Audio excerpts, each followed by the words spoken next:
የነገ ሀገር ተረካቢዋንና ባለተስፋዋን ቃል ኪዳን አዲሱን ላስተዋውቃችሁ።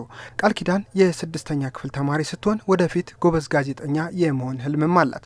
ታዳጊዋ ይህንን ዓላማዋን ለማሳካት ታዲያ ከወዲሁ በምትማርበት ትምህርት ቤት የሚኒ ሚዲያ ክበብ አባል በመሆን እየሰራች ነው። የነገ ህልሜ ብዬ ማስበው ጋዜጠኛ ሆናለሁ ብዬ ነው ማስበው። እናም ደግሞ ይህንን ህልሜን ለማሳካት በመጀመሪያ የምሳተፍበት ክበብ ቢኖር ሚኒ ሚዲያ ነው። በሚኒ ሚዲያ ላይ ደግሞ የምንሰራው ስራ ቢኖር በመጀመሪያ እኛ የምናቀርበው ነገር የተስተካከለ ነገርና መረጃውን ካረጋገጥን በኋላ ነው የምናቀርበው። ደግሞ የሆነ ለሚኒ ሚዲያ ቅርብ ያሉ ልጆች አሉ ወይም ደግሞ የሚፈሩ ሚኒ ሚዲያ ላይ ሲወጡ እነሱ ልጆች ደግሞ እነሱ እንዲያቀርቡ እያደረግን ያው እኛ የራሳችንን ድርሻ እንወጣለን። በዚህ ሁኔታ ላይ ትምህርቷን በመከታተል ላይ ያለችው ታዳጊ ለዚሁ አጋዥ ሆናት ዘንድም በአዲስ አበባ ከተማ የተሰሩ የልማት ስራዎችን ስትጎበኝ ነው ያገኘናት። እናም ያየችው የልማት ስራ እንዳስደነቃትና ለጓደኞቿም ለማሳወቅ እንደምትሰራ ትናገራለች። ይህ አሁን የተሰራውን ነገር ልጆች ማወቅ አለባቸውና ያወቁትን ነው ለማያውቅም ማሳወቅ የሚችሉትና ወላጆች ይህንን ነገር እንዲያውቁት አድርገው ልጆቻቸውን የተሰሩትን አካባቢዎች እንዲጎብኙ በማድረግ ከተባበሩ እኔ ደግሞ በሚኒ ሚዲያ አማካኝነት መጎብኘት ለማይችሉ ልጆች አላ ለነሱ ይሄንን በሚኒ ሚዲያ አማካኝነት አቀርብላቸዋል። በታዳጊዋ አንደበት የተገለጸውና ተነሳሽነት የፈጠረው የአዲስ አበባ ከተማ አዲስ ገጽታና ሰውን ትኩረት ያደረገ የልማት ስራ በሌሎችም የኪነ ጥበብና የኮሚኒኬሽን ዘርፍ ባለሙያዎች ተጎብኝቷል። የልማት ስራው ትርጉሙ ዘርፈ ብዙ ስለመሆኑ ነው የሚገልጹት። እንደዚህ የለማ ነገር አላየውም አይቻልም። ምክንያቱም ውስን ነው። ወይ ክለብ ነኝ ወይ ስቱዲዮ ነኝ ወይ ቤት ነኝ። ከዛ ውጭ ላይ ሰሞኑን ነው ከተማውን የዞርኩ ያየሁት። እኔ ትልልቅ ኮንሰርት ምናምን ሰራ ልጅ ነኝ፣ ፕሮሞተር ነኝ፣ ሙዚቀኛም ነኝ እና ሁሉም ቢያይ ደስ ይለኛል።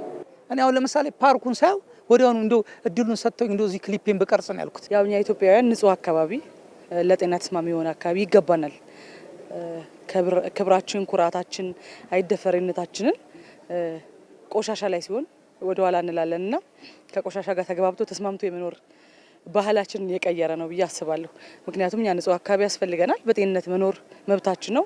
ስለዚህ ያንን ደግሞ መንግስት ከባለሀብቶች፣ ከበጎ ፈቃደኞች፣ ከተቋማት ጋር በመቀናጀት የህብረተሰቡ ኑሮ የሚቀይር ስራዎችን እየሰራ ያለበት ሁኔታ ነው እየተመለከትኩትና ጥሩውን ነገር ለማጉላት መጥፎ ነገር እየቀነሰን እያጎደል መሄድ ስላለብን ያ ነው እየተሰራ ያለውና ያን ነው ማደንቀው።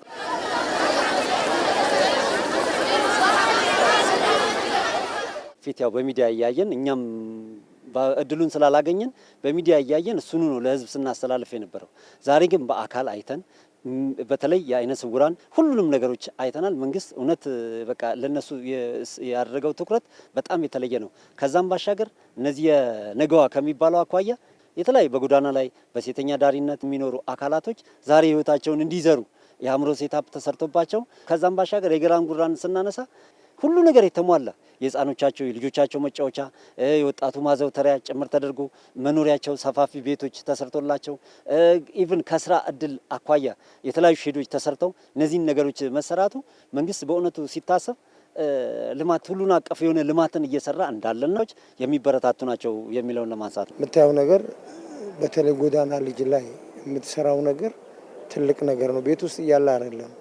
አሁን ውጭ ያሉት ልጆች ላይ እንደዚህ አይነት ነገር ፍቅርን፣ ክብርን፣ ትምህርትን ስትሰጣቸው ዜጋን እንደመቀየር በጣም ትልቅ ነገር ነው። ኮሚኒኬተር ማለት መረጃም ድልድይ ነው። ስለዚህ ያ የመረጃ ድልድይ ለመሆን እውነተኛ መረጃ መያዝ አለብን። ያ እውነተኛ መረጃ ለመያዝ ዛሬ ነው ያየ ነው። ከዚህ በፊት ካየው የዛሬ የተለየና ውስጤ በጣም ደስታ የተሰማው ኢትዮጵያዊ በመሆኔ የኮራሁበት ቀን ነው ማለት ይችላል። ይህ ትውልድ ተሻጋሪ የሀገርን ገጽታ የቀየረና የእድገት መሰረት ተግባር በተገቢው ሁኔታ እንዲታይና ስለ ልማት ስራው ሁሉም አንድ አይነት አመለካከት እንዲኖረው በየተሰማሩበት የስራ መስክ ስንቅ እንዲይዙ ያደረጋቸው መሆኑን የተናገሩት ጎብኚዎቹ ህዝቡ በተገቢው ሁኔታ እንዲያውቀው እንደሚሰሩም አረጋግጠዋል። እያየን ነው። አሁን ስታየው ነገ ታወራለህ። እውነት ነው። አንዱ ተነስቶ ወይ ፖለቲካ ለመሸመት ወይ ምናምን ለማድረግ ቢያወራ አታምነውም እኮ።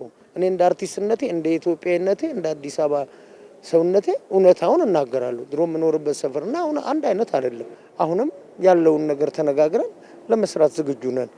መሸጥ አለበት። ያለው እውነታ መታወቅ አለበት። ቤታችን ቁጭ ብለን ያላየናቸው ማለት ቤታቸው ቁጭ ብለው ያላዩ ሰዎች መረጃው እንዲደርሳቸው ከማድረግ አንጻር በስፋት ማህበራዊ ሚዲያው ላይ ሰው ይንቀሳቀሳልና ካሉባልታ ከሚበታተን ነገር ከጥላቻ ወሬዎች ይልቅ እነዚህ ነገሮች ሞር ብናሰፋቸው ሰው ውስጥ ኔጌቲቭ ኤነርጂና ቀንሰን ፖዚቲቭ ኤነርጂ መገንባት እድልም ይኖረናል። በዛ ላይ ደግሞ የሚያወራው ሁሉ ስላላየ ነው ብዬ ነው ማስበውና እውነታውን እያየ የተረዳ ሲመጣ አንድ አይነት ቋንቋ መነጋገር መግባባት የምንችልበት ሁኔታ ይፈጠራል ብዬ አስባለሁ። እኔም ትልቅ የቤት ስራ ነው የወሰድኩት።